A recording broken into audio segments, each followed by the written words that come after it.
Thanks for joining me, Grishelle. It's always good to see you. Thanks for having me. It's great to see you and have these wonderful conversations. Remind me again what your qualifications are and your background and what you do. So I am a licensed clinical social worker, a psychotherapist, and also a diversity, equity, and inclusion consultant and mind transformational coach. I have worked for community mental health for several years.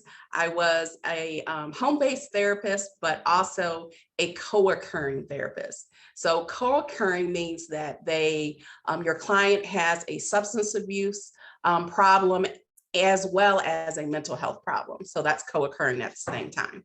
Wow, that's a lot of hats. Yes, And a mom of how many? 5 children. So my children are, I have 3 boys. They're 28, 24, 20, and my girls are 19 and 13. I'm kind of just wow, that's a lot. That's a lot.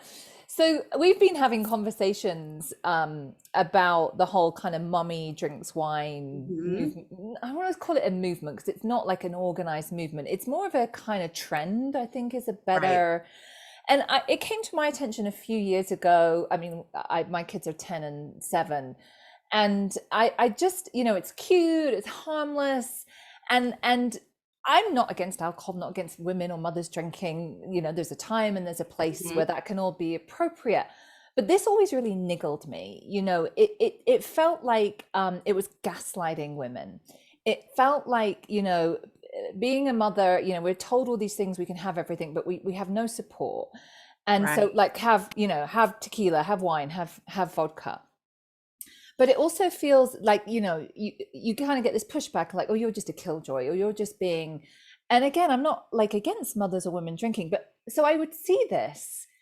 And then I remember, I think it was about 2018, there was this whole thing that happened in Canada. It was a mom's group that they did day drinking play dates. And then Mhm. they had a day drinking festival that they got a lot of pushback from. And people were like, what the hell? And they were like, look, we are busy, stressed mothers. We need connection and companionship, where they're not wrong about that. And Right. True. this is how we do it. It's not a problem. Happy mom, happy kids. And I was kind of like, there's something niggling in me about this. What is it? And then I realized, I thought, they're very white. Mhm. This looks very acceptable when it's white middle class women. But Right. what if that was black women saying that? And I don't think I've seen that anywhere. Black Yeah. moms like day drinking play dates and all that kind of stuff. How would that be different, do you think? So you are so right because I do have a 28-year-old all the way down now to a 13-year-old. And I was, when my children were younger, I was in moms groups, play groups. I belonged to MOPS, which is Moms of Preschoolers. It's an I international went to that. I um, remember. Yeah. organization. Yeah. Yes. So when my kids were little. And so we had activities, we went to, things with our kids, and we just never, drinking was never part of that activity. Now, shifting to this time and this day and age, I see mommy needs wine t-shirts, and the babies even have onesies that mom loves me more than wine. And I'm thinking, well, I would hope so. So there has been a shift where drinking alcohol and being a mom is like acceptable and almost like a way to numb motherhood. And I don't know about you, but I didn't want to numb motherhood. I wanted to enjoy motherhood, but yes, it is a struggle. It is overwhelming at times. And I've been in a position where I've had, an elementary, a preschool, a 1-year-old, and a newborn all at the same time. But I never would have ever let it cross my mind to, number one, drink alcohol in public with my children sitting there with me, much less wear a t-shirt that said mommy needs wine. And part of that is, the reason being is because we as women of color, we are held at a different standard. I'm just gonna Mm. go ahead Mhm. and let you know. Mhm. Mhm. So we know that eyes are on us Mm. as mothers, as Black women, as Black people in America anyway.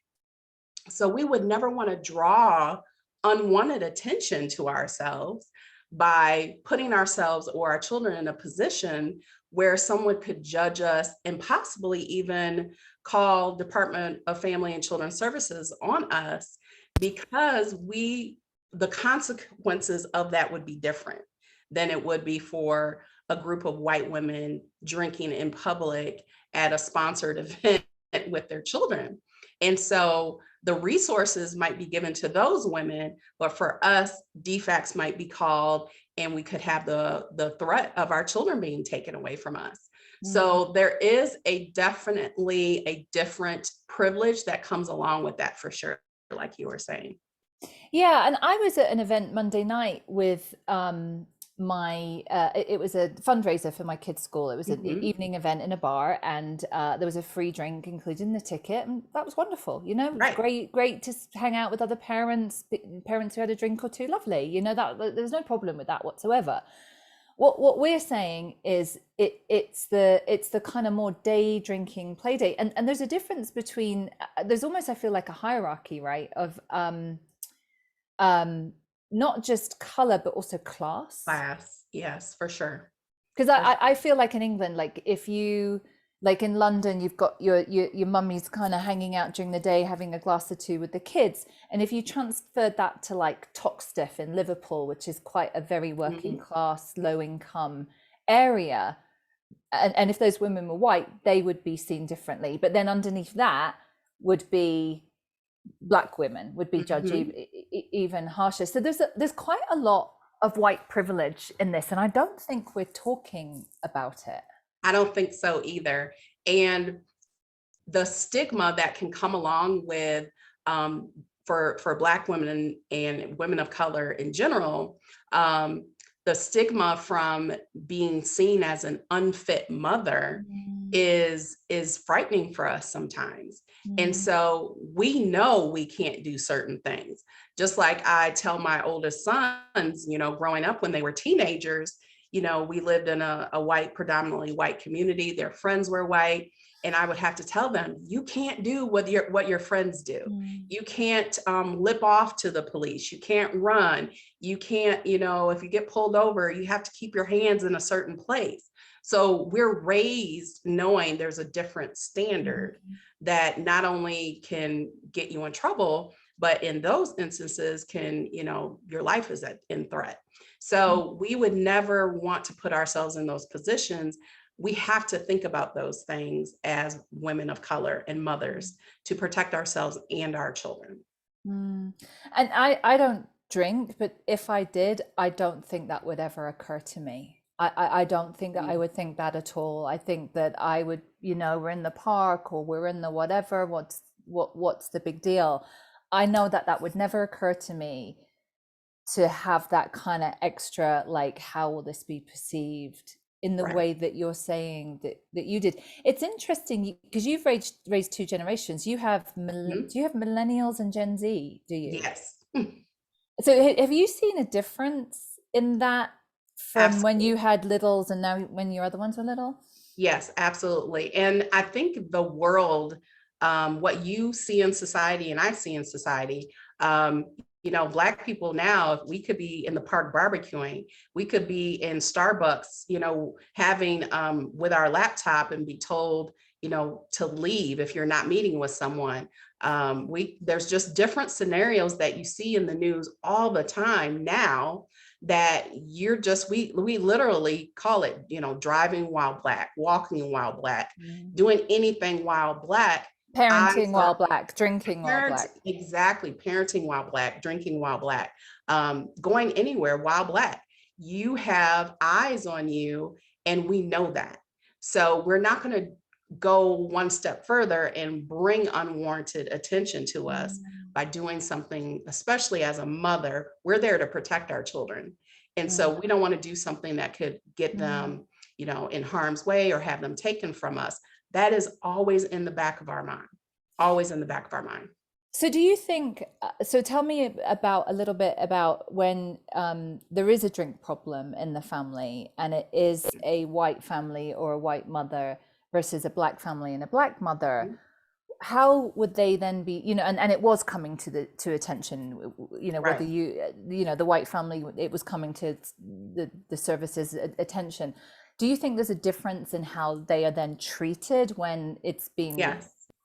And what would the differences be? there is a lot of, and this is a system-wide problem, where the system then will bring resources. It's less punitive for women and mothers of that are white, where a black mother is going to have more possible punitive things that might happen. So they may have defects involved. They may lose custody of their children.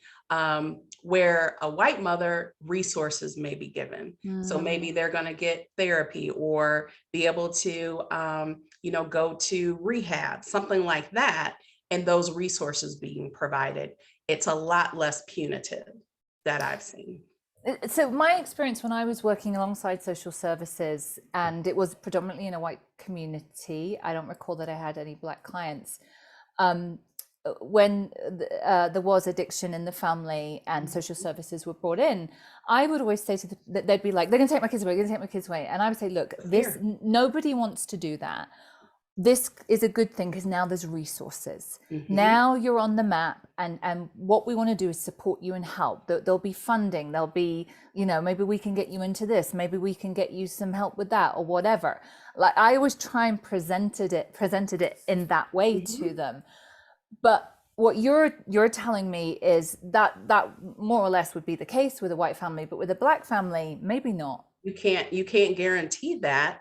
And the likelihood of their fear actually coming true, Mm. that fear isn't just from nowhere. It's fear Yeah. because of what they know from other people that this has happened to, from being in those systems. So it's not always an irrational fear. So I can't say that to a mother where, oh, we want this is a good thing. We're going to have resources now that you're in the system and they're aware, they're going to be able to help you. I can't say that to a black mother because I'm nodding going, yeah, those fears, those things might actually happen. I can't tell her that's not going to happen to her. And Mm-hmm. there's already a stigma of seeking services.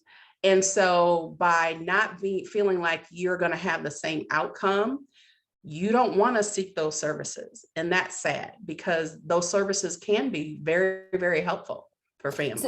so then there's also a barrier to actually getting help Yes, because black families would be less likely to seek out help because yes. of perception and potential risk that they could expose themselves to. Exactly. So they don't want to call and say, I need help with alcohol or drugs Yeah. because they maybe do have children and they are fearful that their children might be taken away. They'll be in the system. And so they don't want to risk it. So they don't seek the services that are out there and can Mm. be very, very helpful. Mm. This has been really helpful for me because I became aware that there was certainly imbalances and prejudices in treatment and access to care. But I'd never thought of it in terms of how we drink as a culture and what is permitted by some groups and what is not permitted by other groups. And it was really the Mummy Drinks Wine that kind of brought that home to me, that there really is. And again, I just want to emphasize we're not against mums having a glass of wine or No. anything like that. It's very appropriate and Mhm. acceptable. It's what bothers me is that it's sold as a parenting aid. And for white women, it's a harmless joke and not a big deal. But for black Right. women, it's And they can something, wear the t-shirt.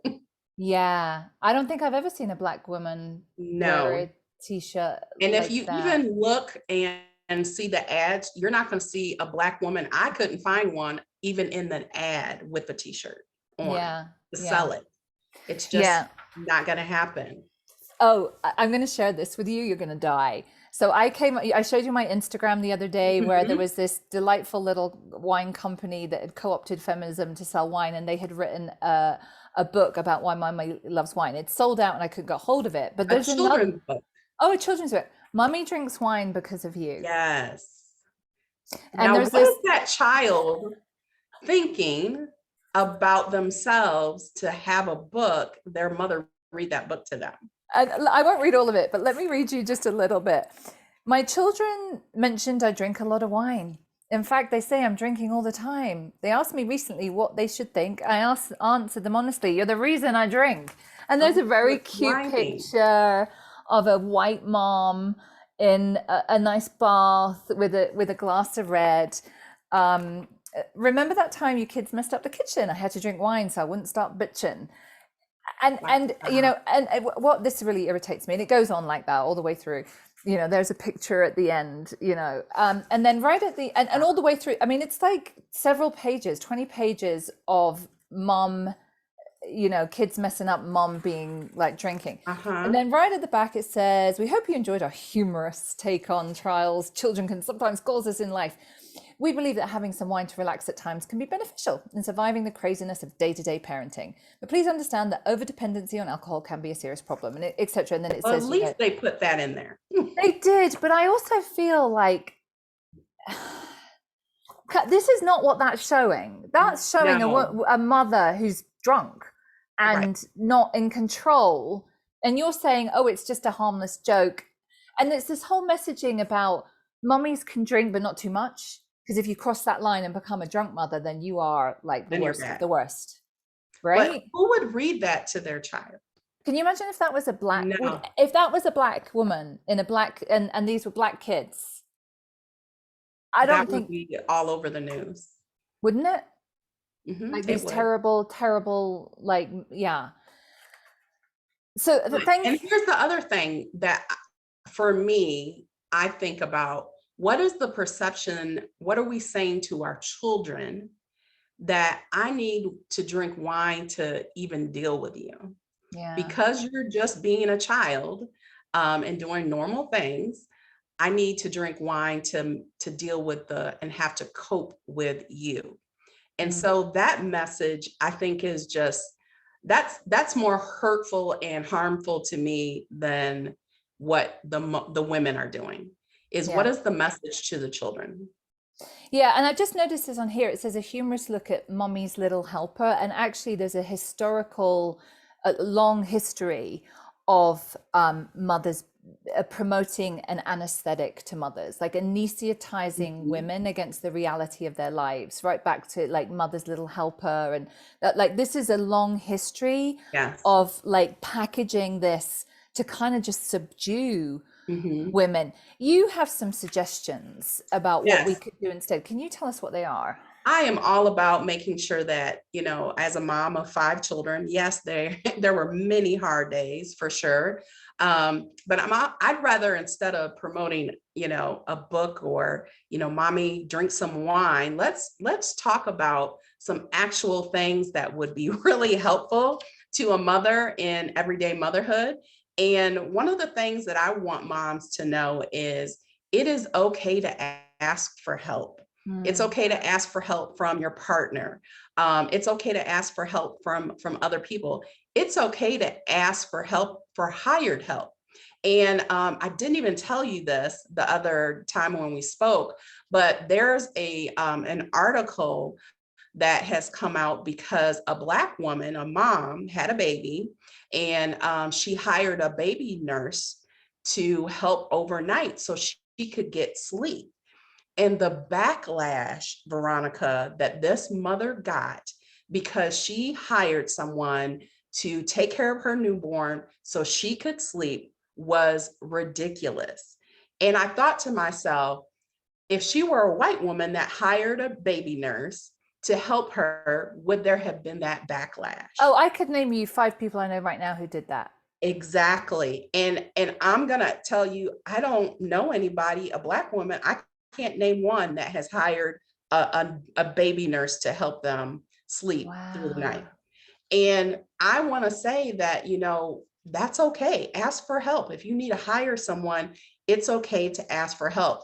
When I was in grad school, my last pregnancy with my fifth child, I was in grad school, and I had a family that would come over, their daughters, and they would come and just, while I was at class, they would watch the kids, but they would also fold my laundry and put my laundry away. And that was the biggest help to me. Mm, And it made me feel okay that, you know what, it's okay to ask to have someone do that. But mm, it took a while to feel okay about that, but mm, I needed it. So mm, we as women, we should be able to ask for help from our partners, mm, from our family, our friends. The other thing that people that are in their lives can do, they can ask their mom, the mom, what do you need? What would be helpful? mm, What you might think would be helpful, someone coming and folding your laundry might be really helpful. mm, So making sure to ask her what she needs, and then finding communities where you can reach out to other moms in positive ways, not, going out and drinking together, but Moms Club, Mops Club, there are Facebook groups for moms. So there's a lot of places that you can get a community and be able to talk about these things with other moms in positive ways. Um, there's some national resources. One resource that I really, really love is the National Parent Helpline. And if you go on their website, they have a list of resources for moms, for dads, about a total array of topics. And then there is a 1-800 number. It's actually 1-855 for a parent. And if you're struggling and you feel like you need some immediate resources that you need to be connected to, they can help you too. So there are things out there that you can do as a mom and as a parent to get the proper support and mm, not feel like you need to numb yourself to mm, be a mom. mm. Thank you. Those are really helpful. And as in when you can get a babysitter, go and have a nice glass of wine with your friends of an evening and Exactly. And that's kick appropriate. back and yeah, yeah. Brilliant. Grishel, thank you so much. I always learn something from you and I really appreciate your time here, just having this conversation and for everything you do. You're so very welcome. Thanks, Veronica.